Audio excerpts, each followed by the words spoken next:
Hi రాజు గారు. Hello అండి. ఎలా ఉన్నారు? బాగున్నారా? సో ఈ రోజు గుమగుమల్లో ఏం చేయబోతున్నారు రాజు గారు? సోయా అలాగే బఠానీ కాంబినేషన్ లో కర్రీ చేస్తున్నాండి. Soya matar curry. Soya matar curry. Yes. Okay, start చేసేద్దామండి. సోయా మటర్ కర్రీ తయారు చేసుకోవడానికి కావాల్సిన పదార్థాలు ఏంటో చూసేద్దాం. సోయా మటర్ కర్రీ తయారు చేసుకోవడానికి కావాల్సిన పదార్థాలు: మీల్ మేకర్ 1 కప్పు, ఉడికించిన పచ్చి బఠానీలు 1 కప్పు, తరిగిన ఉల్లిపాయ 1, తరిగిన పచ్చిమిరపకాయలు 2, అల్లం వెల్లుల్లి పేస్ట్ 1 టీ స్పూన్, ఉప్పు తగినంత, కారం తగినంత, పసుపు చిటికెడు, జీలకర్ర పొడి 1 టీ స్పూన్, ధనియాల పొడి 1 టీ స్పూన్, తరిగిన టొమాటోలు 2, కొత్తిమీర కొద్దిగా, నూనె 3 టేబుల్ స్పూన్లు. కావాల్సిన పదార్థాలు చూసాం కదా, స్టార్ట్ చేసేద్దాం. రెడీయా రాజు గారు? ఓకేనండి.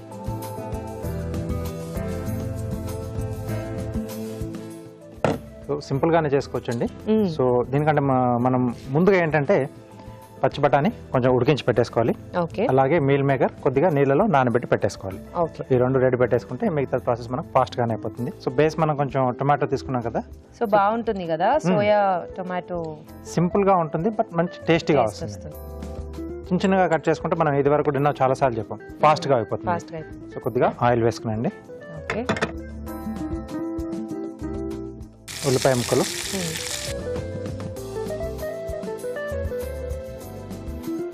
సో ఇక్కడ కొంచెం నేను medium size meal maker use చేస్తున్నానండి. అంటే మనకు బఠానీ చిన్న సైజ్ ఉంటుంది కదా, సో ఆ సైజ్ సరిపోయేట్టుగా మీల్ మేకర్ ఇప్పుడు మనకు డిఫరెంట్ సైజెస్లలో దొరుకుతుంది. కాబట్టి అది చూసుకొని మనం డిష్ చేసుకుంటే చూడడానికి లుక్ అనేది కూడా బాగుంటుంది మనకి. సో మీల్ మేకర్ మనకి బాగా పెద్దగా అయిపోతే బఠానీ చిన్నగా ఉంటుంది కాబట్టి కొంచెం అది మ్యాచ్ అవ్వదు కదా. ఎస్. సో బఠానీకి తగినట్టుగానే మీల్ మేకర్ కూడా ఇప్పుడు మనకు అన్ని సైజులో దొరుకుతున్నాయి అవి. మనం చేసుకునే వెజిటేబుల్స్ చేసుకుంటున్నావా, లేకపోతే ప్లెయిన్ గా చేసుకుంటున్నావా, పులావ్ చేసుకుంటున్నావా, దాన్ని బట్టి మీల్ మేకర్ కూడా మనం ఆ సైజ్ అనేది చూస్ చేసుకుంటే సో టేస్ట్ ఫైనల్ గా మనకు సేమ్ అదే వస్తుంది. సైజ్ అనేది కొంచెం లుక్ వైజ్ కూడా బాగుంటే డిష్ అనేది బాగుంటుంది. కొంచెం ఉల్లిపాయలు వేగిన తర్వాత పచ్చిమిరపకాయలు, కొద్దిగా అల్లం వెల్లుల్లి పేస్ట్,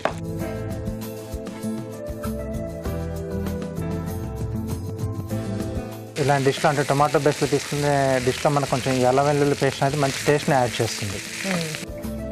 ఇంకొంచెం డిఫరెంట్గా ఉండదంటే ఈ స్టేజ్లో మనం కొంచెం మెంతి కూర యాడ్ చేసుకుంటే కొంచెం డిఫరెంట్ ఫ్లేవర్ బాగుంటుంది. అంటే టొమాటో ఉల్లిపాయ ఆ మెంతి కాంబినేషన్ కూడా చాలా బాగుంటుంది. చాలా మంది కూడా చేసుకుంటూ ఉంటారు. అది కూడా పెద్దగా ఏమి ఉండదు, అడిషనల్గా మనం ఆ మెంతి అనేది యాడ్ చేస్తాం అంతే. ఓకే, సో అల్లం వెల్లుల్లి పేస్ట్ కొంచెం వేగిన తర్వాత టమాటో ముక్కలు, అలాగే రుచికి సరిపడా ఉప్పు ఇక్కడ యాడ్ చేసుకుంటున్నాం. కొద్దిగా కారం, అలాగే కొంచెం పసుపు అండి.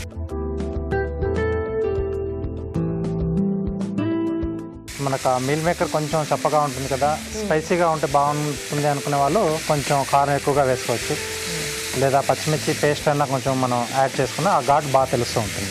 సో ఈ టమాటో ముక్కలు కొంచెం మనకు మగ్గాలండి. సో మనం సన్నగానే కట్ చేసుకున్నాం కాబట్టి కొంచెం మనకి ఫాస్ట్ గానే అయిపోతాయి. టమాటో ముక్కలు కొంచెం మగ్గాలి. ఆలోపు ఒక చిట్కా చూసేద్దాం.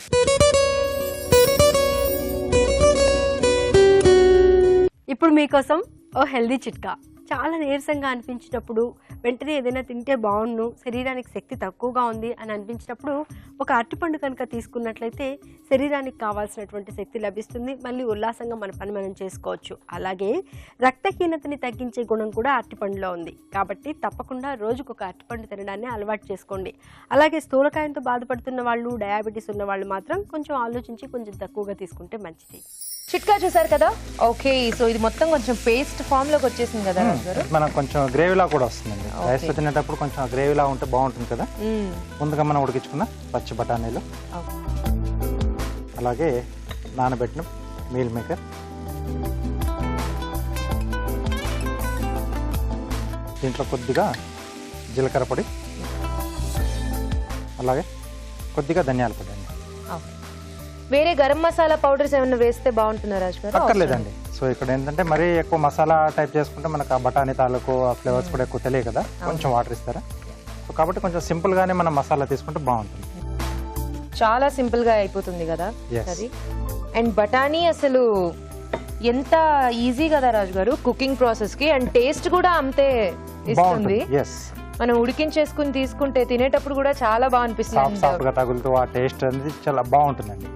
వెజిటబుల్స్ లో అసలు బఠానీ లేకపోతే ఎలా అని చెప్పి చాలా సార్లు ఫీల్ అయ్యే వాళ్ళు చాలా మంది ఉంటారు. ఎందుకంటే పానీపూరీలు అవి ఇవి అన్ని చాట్స్ కూడా బేసికలీ మనకి మిక్స్డ్ వెజిటేబుల్ చేసుకున్నా, ఏదైనా పులావులు చేసుకున్నా, మీరు చెప్పినట్టు చాట్ ఐటమ్స్ ఏమన్నా చేసుకున్నా, ఇది మాత్రం ఒక టచ్ లో ఇది చూడ్డానికి కూడా బాగుంటుంది, తినేటప్పుడు కూడా మనకు టేస్ట్ అనేది బాగా ఎంజాయ్ చేస్తారు. అంటే మెయిన్ గా ఏంటంటే ఇలా సీజన్ లో మనకి కబాబ్స్ లో కూడా హరాబరా కబాబ్ అని చేస్తూ ఉంటారు. అవును. సో మెయిన్ బేస్ మనకి ఈ గ్రీన్ పీస్ ఎక్కువ తీసుకుంటారు. గ్రీన్ కలర్ లో కనిపిస్తుంది, ఆ టేస్ట్ అది బాగుంటుంది. కట్లెట్స్ ఒకటే కాకుండా మనకు కొంచెం వేరే స్నాక్ ఐటమ్స్ ఏమన్నా చేసుకున్నా ఇవి చాలా బాగుంటాయి.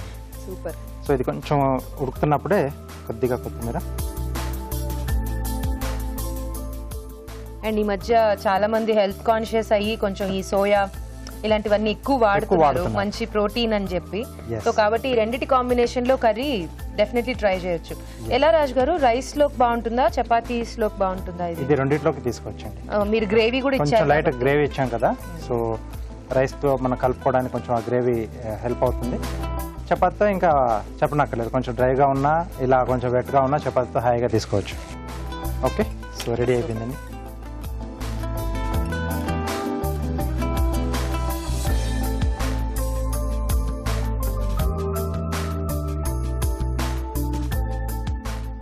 Okay, soya matar curry ready అండి.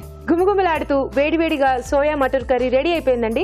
టేస్ట్ చూడబోయే ముందు దీని తయారీ విధానం మరోసారి చూసేద్దాం. సోయా మటర్ కర్రీ తయారు చేసుకునే విధానం. ముందుగా మీల్ మేకర్ ని నానబెట్టి ఉంచాలి. ఒక పాన్ లో నూనె వేసి ఉల్లిపాయ ముక్కలు, తరిగిన పచ్చిమిరపకాయలు, అల్లం వెల్లుల్లి పేస్ట్ వేసి వేయించాలి. దీనిలో టొమాటో ముక్కలు, ఉప్పు, కారం, పసుపు వేసి వేగనివ్వాలి. ఆ తర్వాత ఉడికించిన పచ్చి బఠానీలు, నానబెట్టిన మీల్ మేకర్, జీలకర్ర పొడి, ధనియాల పొడి వేసి కొద్దిగా నీళ్లు పోసి ఉడకనివ్వాలి. ఆపై కొత్తిమీరతో గార్నిష్ చేసి సర్వ్ చేసుకుంటే సోయా మటర్ కర్రీ రెడీ.